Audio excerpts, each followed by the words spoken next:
Prepárate un mate, un té, un café. Ya llega Charla con Sentido, un espacio para escuchar a los protagonistas del mercado. Auspician este bloque. IEB, Invertir en Bolsa, empresa líder en el mercado financiero, con más de 10 años de experiencia brindando soluciones de inversión y financiamiento para individuos y empresas. Consulte el sitio web ingresando en www.ieb.com.ar. Agente de liquidación y compensación y agente de negociación integral registrado en CNB bajo el número 246. Desde el litoral y con presencia en todo el territorio nacional. Net Finance es la red comercial del mercado de capitales que mejor acompaña el crecimiento de tus inversiones personales, el financiamiento PYME y la optimización de los flujos de caja de las empresas. Seguinos en www.netfinance.com.ar o en Instagram como netfinance_. Para más información, agente productor del mercado de capitales registrado en CNB bajo el número 1158. Transporte Goichik SRL, más de 30 años de trayectoria, prestando servicio de transporte de media y larga distancia para cargas generales, paletizadas, bebidas y contenedores en todo el NEA y NOA y Round Trip a Buenos Aires. Transporte Goichik, Casa Central, Corrientes 41, Leandro en Alem, Misiones. Fontana Lubricentro levanta la bandera de que mantener tu vehículo en condiciones pase a ser un disfrute. Si no podés venir, no importa, buscamos tu auto, pero si lo traes, vas a disfrutar de una sala de espera donde te tomás un té, café o mate. Si venís con los chicos o bebés, hay cambiadores, juegos, tablet, para mirar la tele y más. Fontana Lubricentro, por tu derecho a tener tu auto bien y disfrutar hasta cuando está en el servicio. Libertad y Neuquén, Oberá Misiones. En InView somos un equipo de expertos en mercados de capitales, tecnología y estrategia, dedicados a ofrecer las mejores herramientas, soluciones y productos de inversión. Invertí junto a tu asesor de confianza en InView. InviewSau, ALIC I número 205, ACDI número 121, ACD número 17/CNB. Muy bien, y tenemos el gusto de recibirlo a Pablo Waldman, que es Senior Offshore Strategist, espero haberlo pronunciado más o menos correctamente, de InView. Quien maneja la cartera entonces de las inversiones en el exterior. Pablo es licenciado en Administración de Empresas de la UBA y también tiene un máster en Finanzas en la Universidad Nacional de Rosario. Pablo, un gusto recibirte en nuestro espacio semanal. ¿Cómo estás? Bien, muy bien, Alejandro. El gusto es mío de charlar con vos y de participar con tus oyentes. Bueno, muchas gracias. Te vamos a pedir por ahí que te acerques un cachito al micrófono, porque ahí en un momento te nos alejaste un poco y se volvió a escuchar un poquito más bajo. Bueno, Pablo, te contamos que este espacio, que en algunas horas se va a convertir también en podcast en Spotify, es parte de una entrega en vivo que estamos realizando también en este momento desde Radio Show Oberá, producto de la iniciativa de nuestra gente amiga de Net Finance también, amigos nuestros como Diego Harfield, como Seba Bordato, que suelen estar participando asiduamente en este espacio y que tiene la idea de federalizar el mercado de capitales, así que estamos muy contentos también de entonces contar con esta participación tuya. Sabemos que también hay un trabajo en conjunto también con la gente de InView y un contacto, así que gente conocida para vos también, ¿no? Sí, con Diego compartimos el gusto por los mercados internacionales, pero hay una diferencia importante. Yo nunca perdí con Federer, ni una ni dos veces. Te hubiera gustado igual, ¿no es cierto? Sí, me hubiera encantado, pero yo puedo decir que estoy invicto. Diego no puede decir lo mismo. Vamos a ver después el derecho, le vamos a tener que dar el derecho a réplica, Pablo, a Diego. Pablo, temas que, para vos seguramente son, como nos comentabas también en los contactos previos, muy del día a día, de todos los días. Venimos de unos años de mucha volatilidad en los mercados en general, internacionales, a partir de lo que fue 2020, pandemia, más los conflictos bélicos que se fueron sumando, Ucrania, Rusia invadiendo Ucrania, también, ahora últimamente esta situación lamentablemente en Israel, en el medio también crisis bancarias, que todavía, por lo que estuve también leyendo, no están del todo despejadas, hay alguna posibilidad de que haya también alguna crisis bancaria próxima. ¿Cómo y qué consecuencias fueron teniendo todos estos hechos, así en el raconto que vos nos puedas hacer, en los mercados internacionales? Bien, sí, efectivamente venimos con unos años bastante volátiles. La madre de toda esta volatilidad es lo que pasamos por la pandemia de COVID, que fue un hecho realmente sin precedentes y que tuvo, tiene y va a tener efectos, te diría que durante décadas. Si vos mirás cualquier serie histórica de datos, vas a ver una anormalidad en torno al periodo de COVID que hace que el resto, que si vos lo graficás, que el resto de los datos parezcan todos iguales. Porque si vos ves una serie de PBI norteamericano, por ejemplo, vos podés hacer +3, -1 y de repente el COVID fue -30, +30. Entonces, claro, ahí hubo un efecto gigantesco que distorsionó todo.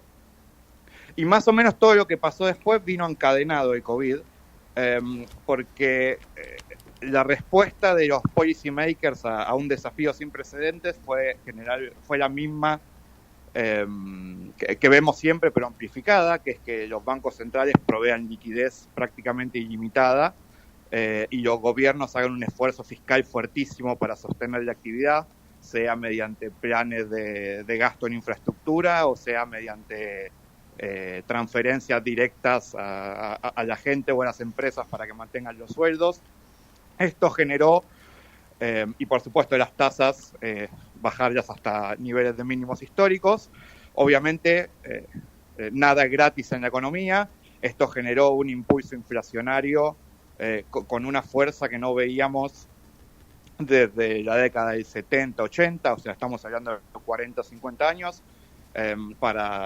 Salvo para los más veteranos del mercado, nos encontramos con una situación que ninguno de nosotros había atravesado, obviamente hablando de Estados Unidos, ¿no? Si alguien sabe de inflación somos nosotros. Sí. Y esta suba de la tasa de inflación forzó a la Reserva Federal a subir las tasas de manera muy agresiva. De hecho, por la velocidad de suba, también podemos decir que es la suba más abrupta de la historia. Lo cual trajo aparejado los problemas bancarios que vos comentabas, porque cuando los bancos tienen títulos a muy largo plazo, cuando la tasa sube tan abruptamente, el valor de esos títulos cae. Hay una relación inversa entre rendimiento y precio de los títulos, lo cual afectó el patrimonio neto de muchas entidades medianas y pequeñas, forzando incluso a algunas a que el gobierno norteamericano las cierre y tome el control. Cuando eso pasa, el equity en esas entidades pasa a valer cero. Para colmo de males, en medio de este esquema tenemos el evento que vos mencionaste, la invasión Rusia a Ucrania, lo cual dificulta todavía más las cadenas de suministro globales y el primer impacto fue una suba muy muy fuerte de los commodities. Recordemos que tuvimos un momento donde el petróleo tocó 140, 150. Uh-huh. Esto, por supuesto, empeoró la inflación que ya venía de base por toda la expansión monetaria. Digamos que tenemos que decir que la Reserva Federal hasta ahora logró subir las tasas mucho y que la inflación comienza a descender. Hoy el nivel de inflación interanual está muy lejos del pico que marcó en el peor momento de la suba de los commodities. Pero si atamos esto y miramos para adelante, tenemos que decir que todavía hay dudas sobre cuál va a ser finalmente el impacto sobre la actividad de estas tasas tan agresivas. Hoy una hipoteca en Estados Unidos hay 30 años, estás pagando una tasa entre 7 y 8%, cuando hace unos años por ahí pagabas el 3%. Claro. Esto tiene un impacto que con el correr de los meses se va a hacer cada vez más evidente. Y si bien la economía norteamericana viene siendo mucho más resiliente de lo que uno hubiera esperado, sobre todo el consumidor norteamericano, que parece que continúa consumiendo y endeudándose, pase lo que pase, la evidencia histórica nos enseña que cuando hay una suba de tasa de esta magnitud, tarde o temprano la economía se va a resentir. La pregunta es cuánto y cuánto va a durar, pero creo que no hay escapatoria a eso. Mirando para adelante, vos comentabas nuevas crisis bancarias. Yo ahí te diría que donde nosotros vemos el problema encapsulado es también en las entidades pequeñas, medianas y regionales que tienen en su portafolio muchísimos préstamos para real estate comercial, que también quedó muy dañado por la pandemia, por todo lo que es home office y demás. O sea que me parece que si vemos otros problemas en bancos va a ir por ahí.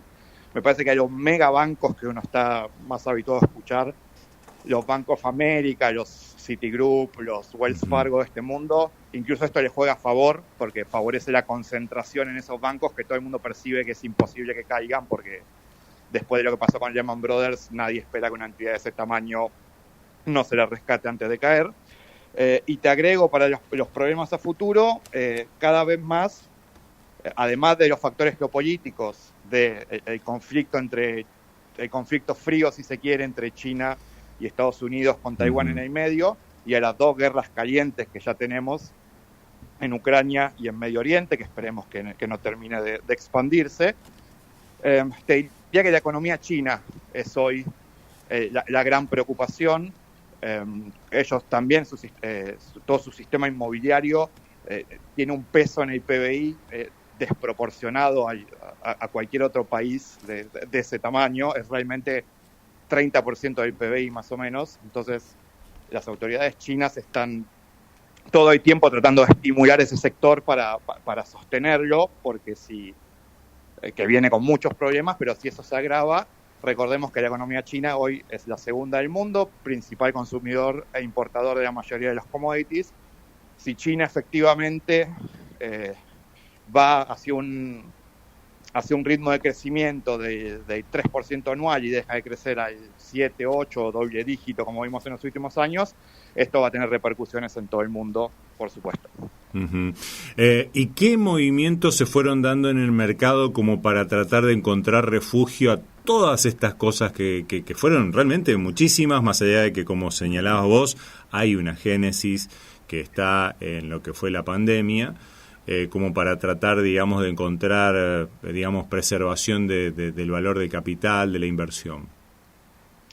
Bueno, lo que vimos creo que el principal factor que está afectando el asset allocation de los inversores es que hoy tenés tasa libre de riesgo, más allá del debate de que si Estados Unidos es AAA o AA, digamos que en los hechos el mercado sigue considerando que un bono de tesoro norteamericano no tiene riesgo. Y vos durante mucho tiempo tenías tasas reales negativas ahí, o sea, sabías que vos invertías ahí, que ibas a estar seguro que ibas a cobrar, pero que ibas a perder contra la inflación. Claro.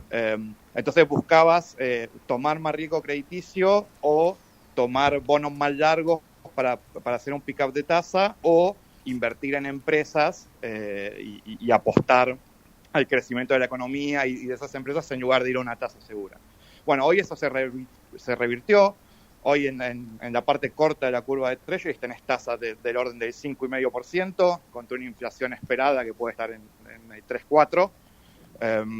Son títulos muy cortos, por lo tanto, si las tasas suben, no tenés el impacto en precio que tenés en títulos más largos. Por lo tanto, hay un revival muy fuerte de todo lo que es instrumentos cortos, libres de riesgo, o incluso colocaciones en money markets, porque después de muchísimo tiempo tenés un número que no solo en valores absolutos te suena interesante, porque no es lo mismo 5 o 6% que 2%, sino que en términos reales es esperable que ganes contra la inflación norteamericana, por supuesto, que en definitiva ese debería ser el objetivo más o menos razonable de todos los inversores.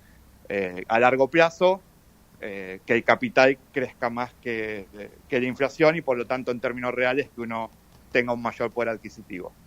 Ese es un objetivo realista. Uh-huh.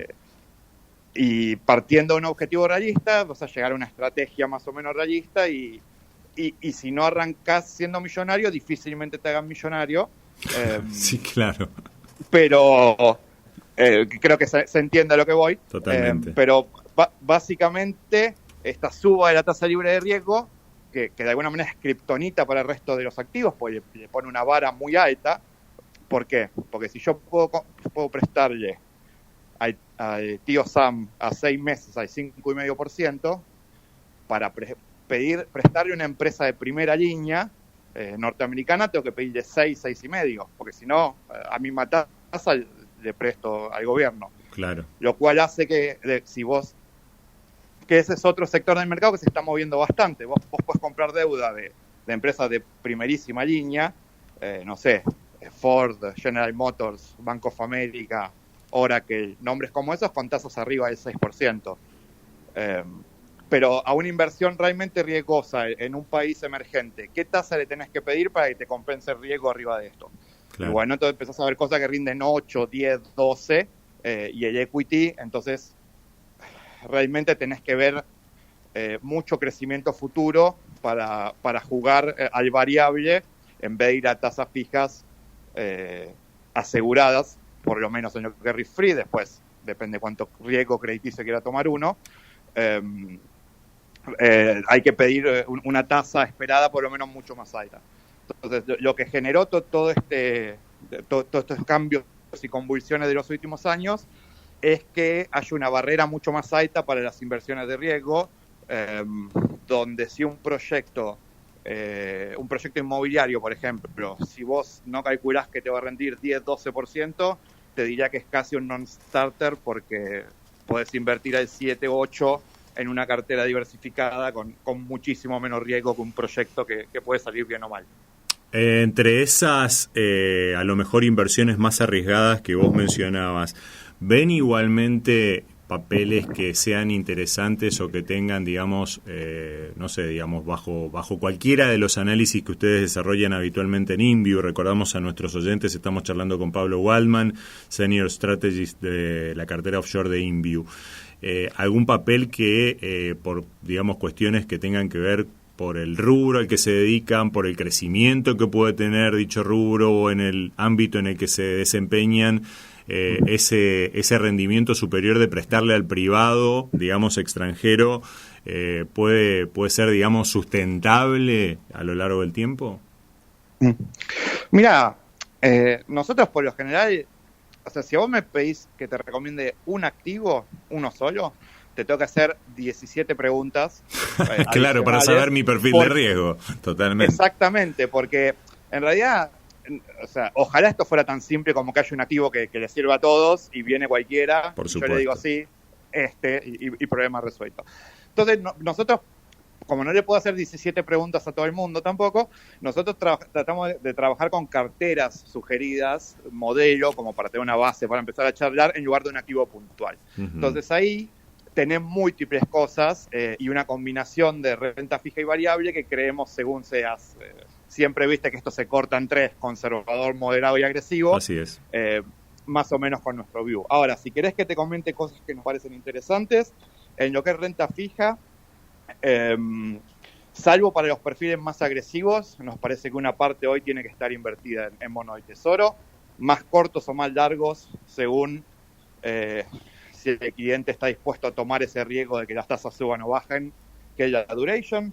Investment grade en Estados Unidos vemos oportunidades, a veces recomendamos algún título individual, pero nosotros generalmente cuando hablamos de deuda preferimos recomendar ETFs, que son vehículos de inversión que combinan un montón de emisiones de deuda bajo un solo ticker. ¿Por qué?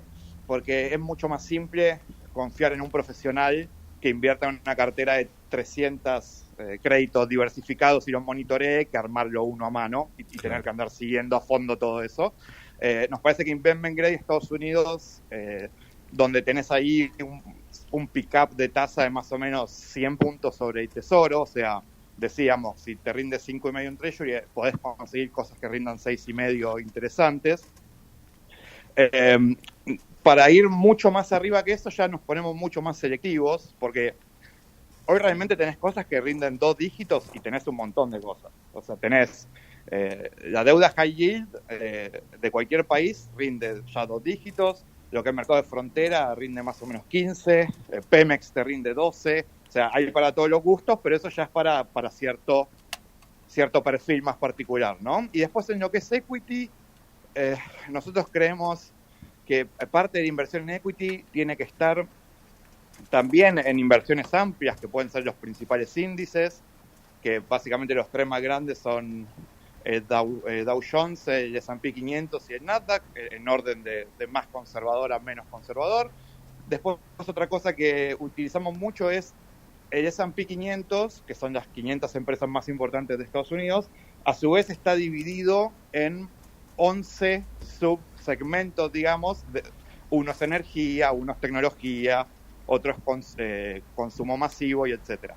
muchas veces jugar, en lugar de comprar el S&P, según el view que tenemos o el view que tenga el cliente, combinar 3 o 4 índices sectoriales, donde vas a terminar teniendo un rendimiento similar al S&P, que debería ser el benchmark que usamos todos y que es muy difícil de ganarle, pero terminás sobreponderando un poco, supongamos, energía y subponderando un poco, supongamos, tecnológicas, en función de que uno te parece que está más caro que el otro, digamos.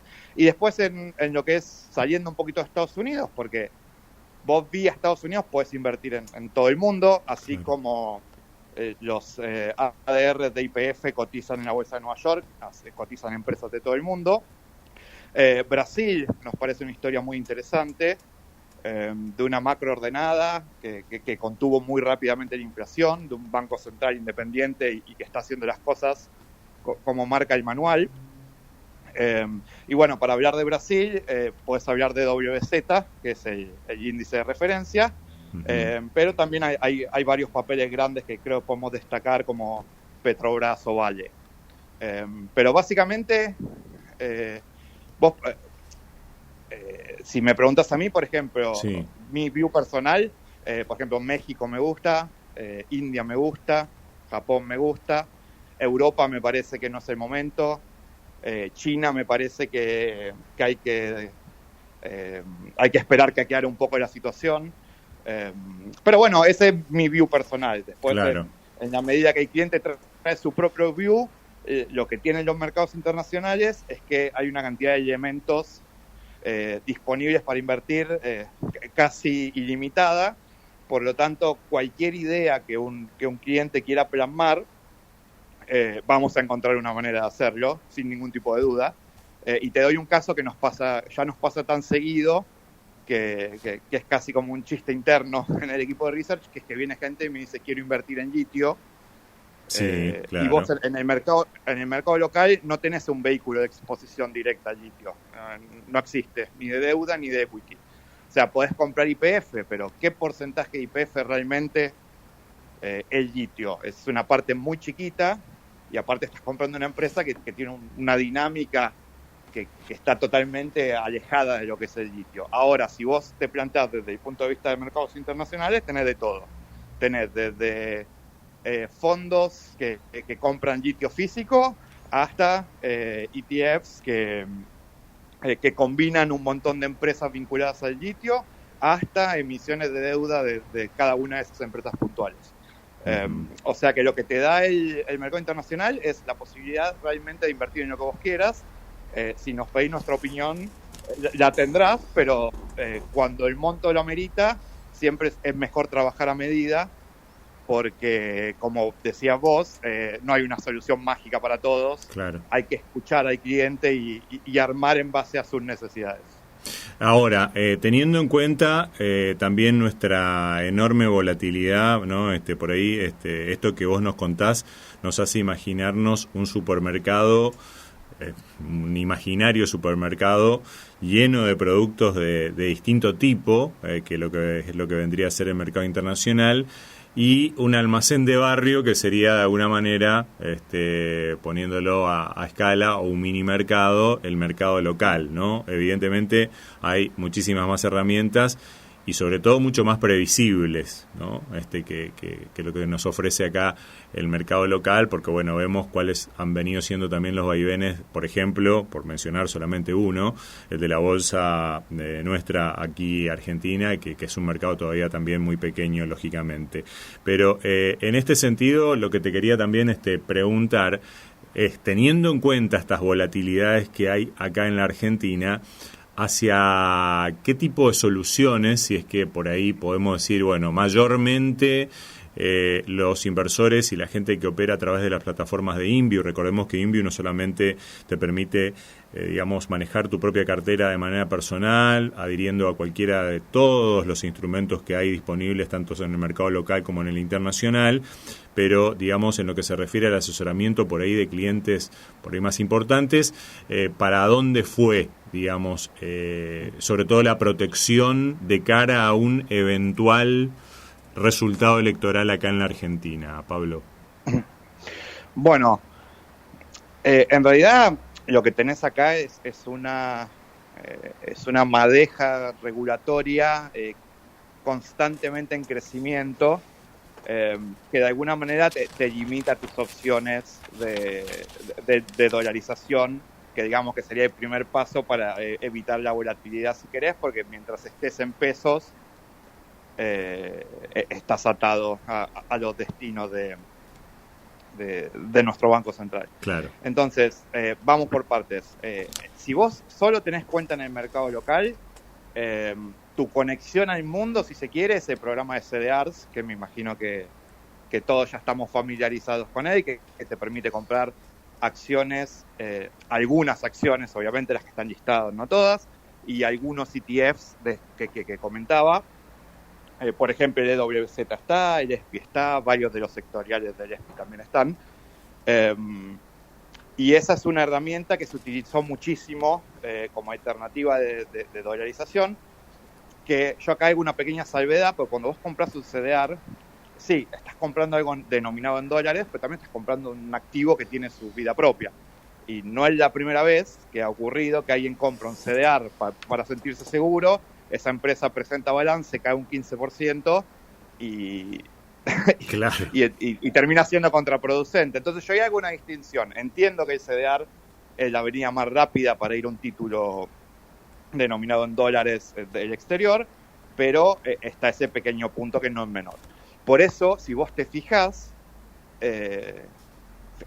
esto se puede comprobar con los datos del mercado, los CDRs contraintuitivamente quizás que tienen mayor volumen son los que menos volatilidad tienen. ¿Por qué? Porque la gente trata de atenuar esto que te comentaba y entonces busca comprar Coca-Cola o Walmart o McDonald's en lugar de comprar una tecnológica, porque en realidad lo que quiere es un instrumento denominado en dólares y no una inversión mucho más riesgosa. Claro. Ahora, yo generalmente lo que digo, si vos querés un dólar, no compres un CDR, compra un dólar, porque son dos cosas distintas. Entonces, lo que dificultó toda la volatilidad y las regulaciones, justamente es el acceso posible a, ya sea a MEP, para después, mediante canje, ir a cable o a cable directamente. Por las dudas, aclaro, vos cuando operás contra dólares en el mercado local, lo puedes hacer en dos modalidades. Uh-huh. En MEP, que es liquidación local, o cable, que es liquidación afuera. Claro, el CCL. Lo que se fue volviendo mucho más complejo es quienes tienen permitido acceder a este tipo de operatoria. Claro, por la madeja esta de regulaciones que vos comentabas anteriormente. Hay una larguísima lista de si importás al MUIC no podés, si vendés soja mediante el programa exportador diferenciado no podés, si te subsidiaron la boleta no podés, etcétera, etcétera, etcétera. Entonces, digamos que en realidad el mecanismo de inversión en exterior no cambió, siempre fue el mismo. O sea, podés comprar CDRs acá o podés, mediante haciéndote de dólares cable, salir, y una vez que salís, digamos, del sistema interno argentino, las regulaciones argentinas no te afectan. O sea, una vez que vos tenés fondeada tu cuenta en Uruguay, después ya operás en el mercado internacional desde ahí y ya estás como fuera del sistema. Claro. Ahora, lo que cada vez se vuelve más complejo, sobre todo para las empresas, es salir si querés salir, porque estás tan limitado en operar contra dólar por un montón de cosas que entonces para dolarizarte solo puedes hacerlo si no importa, si no, etcétera, etcétera, etcétera. Entonces lo que las regulaciones complejizaron es ese primer paso de salir al dólar. Ahora, una vez que ya saliste, no hubo grandes cambios en los últimos años de qué puedes hacer. Bien. Y para el que está ya ahí afuera, ¿cuáles por ahí fueron las opciones? ¿Las mismas que mencionabas antes u otras, eventualmente? Mirá, yo te digo lo que solemos trabajar mucho. Como hablo del inversor argentino, ¿no? Pues sí, yo también sí. Hablo mucho con gente del resto de los países de LATAM, pero centrándonos en el argentino, muchas veces como pasarte al dólar, aquí está el peso es tan volátil que pasarte al dólar, o sea, hay gente que cree que comprar dólares es ahorrar, no es invertir, ¿sí? Y hay una diferencia ahí sustancial. Ahora, en Argentina está bastante desdibujado eso, entonces generalmente el argentino es bastante conservador, y te diría que por lejos lo que más hablo con mis clientes es en qué punto exacto de la curva corta de títulos del tesoro posicionarse para tratar de sacar algún puntito más extra de rentabilidad. Que no parece sexy, no se va a llevar claro. no se va a llevar los grandes focos, pero la realidad es que todo el mundo habla del equity constantemente, pero la renta fija es un mercado mucho más amplio, mucho más profundo y que es varias veces el mercado de renta variable. Y si querés un ejemplo extremo, por ejemplo, te doy un caso. ¿Cuántas veces te escuchaste ahí que te hable de cripto en tu vida? Me imagino que muchísimas. Sí. Casi infinidad. Bueno, si sumás la capitalización de mercado de todas las cripto, no llegás a Apple, que es una sola empresa norteamericana. Entonces, a veces lo que ocupa los medios y las charlas y demás, después a la hora de los bifes, digamos, cuando hay que mover capital, generalmente uno termina trabajando mucho más con cosas conservadoras. Cuando uno ofrece títulos de empresa de primera línea, el 6-7%, eso también gusta mucho y llama la atención. Brasil, bastante, siempre genera mucho interés. Y después hay 7 grandes empresas, ya pasando equity, hay 7 grandes empresas hoy tecnológicas norteamericanas que básicamente explican la performance del mercado, porque si vos te fijas en lo que va del año, el Nasdaq subió 40%, sí. Pero el Russell 2000, que son empresas norteamericanas pequeñas y medianas, cayó 2%. Entonces, el mercado se lo están poniendo al hombro las empresas grandes, y cuando te hablo de empresas grandes, te hablo de Apple, Microsoft, Amazon, Tesla, Nvidia, los gigantes tecnológicos que todos conocemos. Y sobre esas 7 empresas, que algunos dicen las 7 magníficas o tienen varios nombres, antes eran las FANG y demás, siempre hay interés y siempre estamos mirando los balances cuando salen y viendo entre ellas cuál por ratio nos parece mejor o peor. Ese es un segmento que genera interés continuo en todo el mundo. Bien.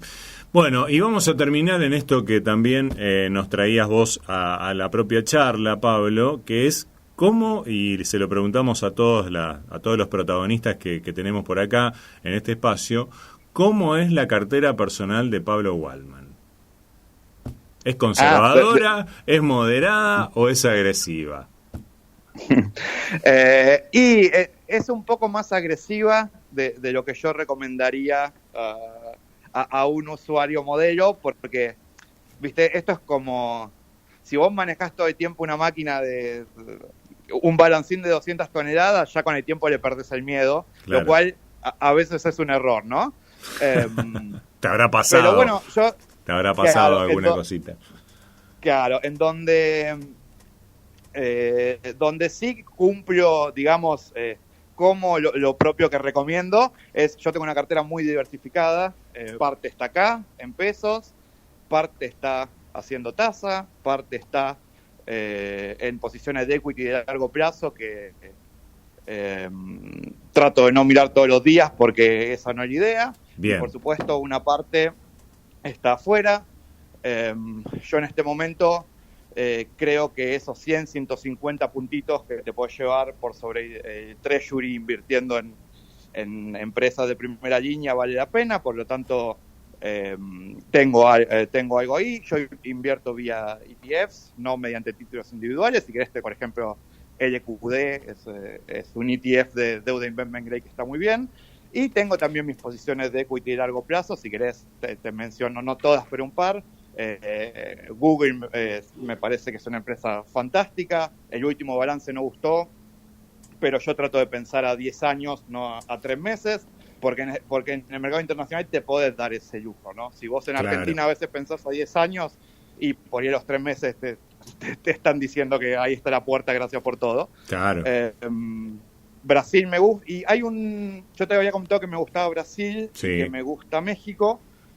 Hay un ETF que se llama ILF, que son las principales empresas de Latinoamérica, que a grosso modo eso es 60 Brasil, 30 México, 10% resto de la TAM, que es un perfil que me gusta mucho y para apostar a largo plazo me interesa. Uh-huh. Cero cripto, yo soy TradFi, no me meto en cosas raras que todavía no comprendo de todo. Muy bien. Y por ahí si te muestro la cartera decís, pero o sea, por ahí alguien que en realidad solo opera equity va a decir, esto parece hasta aburrido, pero bueno, esa es la idea. Este es un señor grande, van a decir. Claro, ya tengo un hijo, ¿viste? Empezás a pensar de otra manera. Por supuesto, totalmente. Pero digamos que yo parto de la base de que yo lo que quiero es resguardar el capital que ya acumulé y en el largo plazo sacarle una rentabilidad adicional. No espero de la noche a la mañana que te llame y te diga, bueno, no voy a estar más en los micros porque ahora me volví millonario con la comitente, no tengo que trabajar más. Bueno. La verdad que los casos y si pasa igual, por favor, no adoptes esa actitud, te vamos a pedir. Warren Buffett hay uno solo, y aún así tardó 50 años, por lo tanto, y como decíamos, hay que hablar con el cliente porque cada caso es un mundo. También muchas veces construir lo que es una expectativa realista es súper importante, porque me ha pasado con gente, por ejemplo, que viene del mundo cripto y voy a hablar de una tasa del 8 o 10% anual y te dice, pero...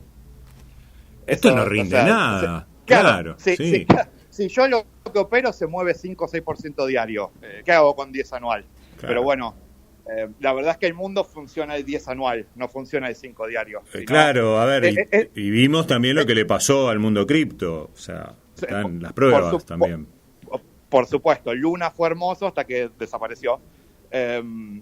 Por lo tanto, tengo una cartera que a la gente que es muy agresiva le parecería aburrida, pero que estoy seguro que dentro de 5 años la cuenta seguirá ahí firme junto al pueblo. Bien ahí, como ya sabemos quién.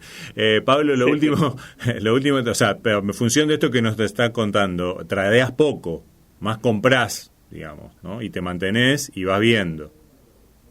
Mirá, en realidad, sí, tradeo poco. De hecho, no miro las posiciones todos los días. Esto es fundamental, siempre se lo decimos a la gente, por favor, no se metan en nada mirándolo todos los días en un fondo común porque se van a amargar la vida, ¿no? Y mira, la verdad que acá hay una discusión muy larga hasta académica, ¿no? Pero la verdad es que precio no siempre es valor. Entonces, si el mercado cree que algo que vos compraste ayer hoy vale 1,5% menos porque el mercado tiene miedo que la guerra en Gaza se extienda, está en vos si querés reaccionar a eso y decir tengo que vender todo porque me equivoqué. Ni una cosa ni la otra, ni meter la cabeza abajo de la tierra como el avestruz y si la posición está en pérdida no mirar nunca más nada y entregarse a su suerte, ni tampoco estar constantemente mirando qué está pasando y creer que si la posición sube 1%, uno es un crack y que si baja 1%, uno cometió el error. Y quizás esta es la parte más difícil de invertir, porque los rudimentos del análisis fundamental los tenemos todos. O sea, todos los que hicimos una carrera en económica, si tenemos unos años de mercado, hay que comprarlo barato, venderlo caro, suena muy fácil. Pero después cuando uno lo hace con plata de verdad, y de otro. Y de otro, o con la propia, También. Claro. De otro tenés el peso de esa responsabilidad fiduciaria adicional, ¿no? Cuando vos empezás a ver que generalmente ni los árboles ni crecen hasta el cielo, ni las raíces van hasta el infierno, y que generalmente todo termina revirtiendo a la media, te volvés conservador, diversificador por naturaleza y abandonás un poco esa postura de jugarle pleno a todo nada, que es una mentalidad bastante extendida, me parece. Muy bien. Y por último, ya sí te pregunto de qué manera también se ha ido acomodando InView a lo que tiene que ver también con esta presencia que tiene a nivel regional. Contámonos un poco también tu experiencia dentro de la empresa, teniendo en cuenta que ya también has tenido experiencias trabajando en otras. Mirá, nosotros a nivel LATAM ya tenemos convenios y clientes en varios países. Nosotros ofrecemos 2 vías de acceso al mercado internacional. Una es Interactive Brokers, que para el grueso de los clientes retail te diría que basta y sobra, porque tenés acceso a 30 mercados, 150 mercados distintos en 30, 35 países. O sea, es muy difícil que no encuentres lo que necesitas. Y también firmamos después de mucho tiempo para Latinoamérica el primer convenio con Pershing, que es, si se quiere, una plataforma más sofisticada donde se suele operar con fondos mutuos de distintas gestoras, como pueden ser Templeton, PIMCO y demás, con quienes tenemos convenio. Entonces tenemos una oferta bastante amplia que nos permite atacar varios targets. Pero quizá lo más interesante que te puedo contar es que lo que estamos viendo en LATAM es que en varios países donde llegaron al gobierno fuerzas de izquierda de mayor o menor intensidad, ¿no? Lo que estamos viendo es como mucha gente que hasta este momento solamente invertía en su mercado doméstico o solamente invertía en la moneda de su país, empieza a ver con preocupación hacia dónde va. Quizás hoy la foto no es tan mala, pero empieza a ver con preocupación hacia dónde va la película, y eso lo lleva a empezar a preguntarse si no conviene dolarizar, si no conviene llevar parte del capital offshore, si no hay que comprar bonos de tesoro. En definitiva, están recorriendo el mismo camino que los argentinos, lamentablemente, venimos caminando hace décadas, forzados por las crisis continuas. Entonces me parece que ahí tenemos como una expertise que quizás no es para enorgullecernos, pero lo tenemos. No, claro. Que nos ayuda a acompañarlos en esos primeros pasos, y muchas veces termina pasando lo que te comentaba. Por ahí la puerta de acceso al cliente es comprar bonos de tesoro a 6 meses, y cuando esa persona ve que cobró, que se llevó su renta, que le ganó la inflación y demás, después quizás sí se envalentona para ir a algo un poco más agresivo o combinar equity con renta fija y demás. Pero lo que me parece más destacable y que por ahí puede interesar a los oyentes es eso, es que cuando vos a gente de otros países los empezás a exponer a los mismos estímulos que nos hacen a nosotros invertir como lo hacemos, reaccionan de la misma manera. O sea que en realidad no es que nosotros somos particulares, sino simplemente que estamos más acostumbrados a una situación que ahora se empieza a expandir un poco más. Totalmente. Bueno, Pablo, vamos a usar, porque quiero tirarte 3 palabras sobre las cuales me gustaría también que tengamos tu definición en cuanto a qué horizonte trazarían de ocurrir, ¿no? Porque acá estamos frente a una posibilidad de desencepamiento gradual, por lo que cuenta un candidato, de dolarización, por lo que cuenta otro candidato, y estos son temas que habitualmente también los hemos venido tratando en algunas oportunidades con Diego Martínez Bursaco, el country manager de InView también, y qué posibilidades le ven de reperfilamiento a la deuda, eventualmente a la de pesos y eventualmente también a la de dólares. Bien, bueno, yo no tengo ningún problema en contestarte, pero antes voy a poner un cartel de neón gigante que dice: las opiniones vertidas a continuación son exclusivamente de Pablo Wallman a título personal. Acá bien. Te hablo yo, no te hablo en nombre de la empresa. Bien. Pero, a ver, empecemos por reperfilamiento. Si uno compra deuda en dólares Argentina, tiene que asumir que esa deuda va a ser reperfilada. Si no es reperfilada, genial, porque vamos por una vez a respetar los contratos y sería un negocio fabuloso. Pero esto no es mi opinión, es la opinión del mercado. Claro. Los bonos están cotizando entre 25 y 30 de paridad hace un largo tiempo, y nunca cotizaron arriba de 50. Entonces, yo esto lo hablo mucho con los clientes. Yo no te digo que comprar hoy globales o L30 sea necesariamente una mala inversión. Lo que te digo es que si vos comprás y después tenés un evento de crédito, no te puedes dar por sorprendido, porque si no, los bonos no valdrían lo que valen hoy, digamos. Uh-huh. O sea, si vos haces el cálculo tradicional como te enseñan en la facu, la probabilidad de default de estos precios está en el orden de encima de 90 seguro, y del 95 quizás también. Sí, Moody's creo que sacaba 90.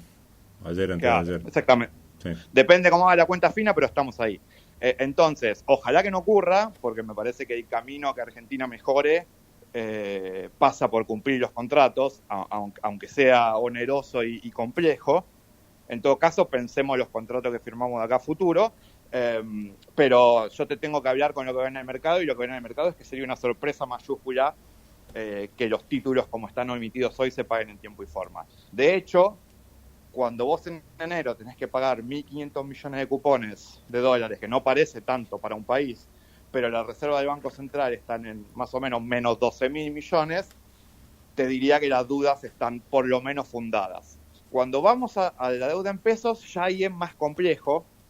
Es más complejo porque depende ahí más de quién gane y qué quiere hacer, pero ahí lo que tenés son dos riesgos. Por un lado, tenés el riesgo de que ahí también tengas un evento de crédito, digamos una reperfilación a lo Lacunza, pero también tenés el riesgo de que te paguen todo, pero el dólar tenga una suba tal que básicamente te licúen. Claro. O sea, que te paguen todo en tiempo y forma, pero en dólares pierdas. Entonces ahí hay como un doble riesgo que hay que evaluar, pero muchas veces por todas estas trabas que te comentaba, mucha gente está forzada a permanecer en pesos, claro, o su giro comercial lo mantiene en pesos, entonces ahí hay una ruedita donde llega un punto que llega un punto que ya subir las tasas más genera más desconfianza que confianza, porque cuando la tasa de política monetaria es del 133% anual, es difícil no pensar que acá va a ocurrir algo. Después, yendo a las otras preguntas, yo creo que hoy una dolarización en Argentina, en los términos que fue planteada, es inviable. Argentina hoy no puede dolarizar por el simple hecho de que no tiene dólares. Yo Melconian no es un economista con el que tenga particular cantidad de coincidencias, sí, pero lo de los fideos con tuco, si bien es un poco rudimentario, algo de eso hay. O sea, uh-huh, si vos querés dolarizar sin dólares, tenés que llevar el tipo de cambio a un nivel donde el sueldo promedio de un empleado de comercio estaría muy por debajo de los $100, lo cual vuelve esto inviable. Argentina puede dolarizar en unos años, una vez que sanee sus problemas, pero acá tenés el problema del huevo y la gallina. Claro. Porque si vos haces todo lo que tenés que hacer para poder dolarizar, ya que no hace falta dolarizar, te va a ir bien en pesos. Y la idea de dolarizar primero para después arreglar las cosas forzado, ya vimos con la convertibilidad, que no fue una dolarización, pero fue una fotocopia. Claro. O sea, si después efectivamente no sé lo que tenés que hacer, termina mal, con el agravante de que el argentino está acostumbrado a tener inflación, pero no está tan acostumbrado a no tener laburo. Entonces, muchas veces se peca en fogonear la inflación imprimiendo para sostener el nivel de actividad, porque es como que aceptamos mejor una cosa que la otra. Obviamente todo tiene su límite, ¿no? Cuando llegás a niveles de inflación que de repente estamos todos discutiendo si estamos en hiper o no, ya como que llegás al límite de eso. Y después lo último, a levantar el cepo gradual, es algo que yo veo imposible, porque lo que se dice, o sea, ¿cuál es el latiguillo ahí? Vamos a levantar el cepo cuando reconstruyamos las reservas, sí, entonces si hay que intervenir, vamos a poder intervenir. Bueno, pues es como que yo te diga que voy a empezar la dieta cuando esté más flaco. Es poner el carro delante del caballo. Justamente el cepo es lo que no te deja reconstruir reservas. Entonces, ¿cómo vas a reconstruir las reservas para después soltar el cepo? Es al revés. Tenés que soltar el cepo para reconstruir reservas. Y si vos ves cualquier gráfico de reserva de, incluso bruta, neta, lo que quieras, reserva de Banco Central, fíjate qué pasó en los periodos con cepo y fíjate qué pasó en los periodos sin cepo. O sea, ahí ya la evidencia, claro. La evidencia está muy clara. Entonces, yo a veces creo que muchas veces hay más declaraciones de ocasión que están apuntadas a los no especialistas, digamos. Totalmente. Más que realmente que el plan sea ese. Porque si el plan es ese, cualquiera de los dos, o sea, acá te hablo agnósticamente claro. de mi opinión. O sea, no se puede ni dolarizar a la Ocampo, ni se puede levantar el cepo cuando lluevan los dólares porque vamos a tener lluvia y porque las cosechas van a ser récord, tampoco. Está bien, pero tuvimos 2 cosechas récord antes de esta que fue mala. Y no pasó eso, claro, totalmente. Ahí está el ejemplo, tal cual. O Pablo, sea, mirá, yo te digo lo que creo que va a pasar independientemente de gane quien gane, que no es lo que te están diciendo. El problema de Argentina de fondo es fiscal. Y creo que hay, salvo casos muy border de la academia, donde a veces vos decís, bueno, pues este es un tema de intereses o realmente es este tema. O sea, hay un consenso de que Argentina, de los últimos 66 años, tuvimos 6 de superávit. Así no hay manera de que esto funcione. O sea, no podemos seguir teniendo un Estado crónicamente que gaste más. Podés gastar más en periodos complejos. O sea, sí, cuando hay COVID y sí, gasta más, porque no hay otra alternativa. Pero no puedes gastar más siempre, en los años buenos y en los malos. Entonces, como ya nadie te financia eso, y no podés seguir imprimiendo porque la nominalidad de la economía nos va a terminar matando a todos, y ya nos está enloqueciendo, hay que cerrar eso. Entonces, lo que me parece que es la verdadera discusión entre los candidatos es cómo cerrar eso. Y ahí hay 2 líneas. Una es recaudar más y la otra es gastar menos. Y ambas tienen costos. Me parece que está claro qué candidato representa cada una y me parece que esa es la discusión más real y de fondo de lo que se viene de acá para adelante. Y súper simplificada, la verdad que la planteaste clarita. O sea, son 4 palabras, 5, contando la O. 6 en realidad. Recaudar más o gastar menos. Pablo, es que, sí, contanos. Mirá, si querés cerramos con esto. Sí. Hay una película argentina de 1982 que se llama Plata Dulce, que me imagino que muchos conocerán. Sí. Y la escena final de la película, que el otro día justo la enganché y me quedé viéndola, un personaje le dice, estaba lloviendo, y un personaje le dice al otro, no, porque ahora con esta lluvia viene un cosechón y nos salvamos todos. De esto pasaron 40 años y estamos en el mismo punto. Y si seguimos haciendo las cosas de la misma manera, dentro de 40 años también vamos a estar mirando el cielo a ver si llueve, y me parece que estamos para un poco más que esto. Genial. Pablo Waldman, te agradecemos un montón por estas expresiones también y estos diagnósticos personales que nos has dejado para el final. La verdad que súper entendible también para el común de la gente, y es muy interesante poder contar con este punto de vista de alguien que lee entre líneas, si se quiere, ¿no? Porque bueno, tiene los conocimientos como para poder hacerlo. Pablo, te agradecemos un montón, 1000 disculpas por el tiempo que te robamos, y la verdad que muy agradable la charla, esperamos que te hayas sentido cómodo.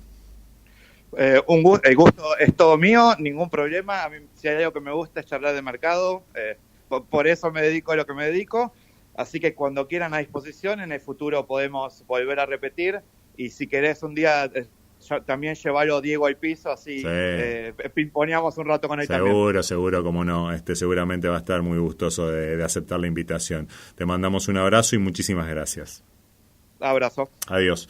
Pablo Waldman es el estratega senior de la cartera offshore de InView, y bueno, y nos brindaba estos interesantes aportes y visiones, su view, como le dicen justamente los técnicos del mercado, acerca de lo que tiene que ver en general con su trabajo, que es el mercado internacional, por donde pasan las alternativas para refugiarse en situaciones como esta de alta volatilidad, en tanto y en cuanto lógicamente no estés encepado por algún lado, ¿no? O preso de alguna restricción de las tantas que hay aquí en la República Argentina. Y bueno, ahí por último con un invaluable, te diría también, una invaluable traducción de qué son las cosas que a nivel económico se están discutiendo hoy por hoy en el ámbito electoral argentino.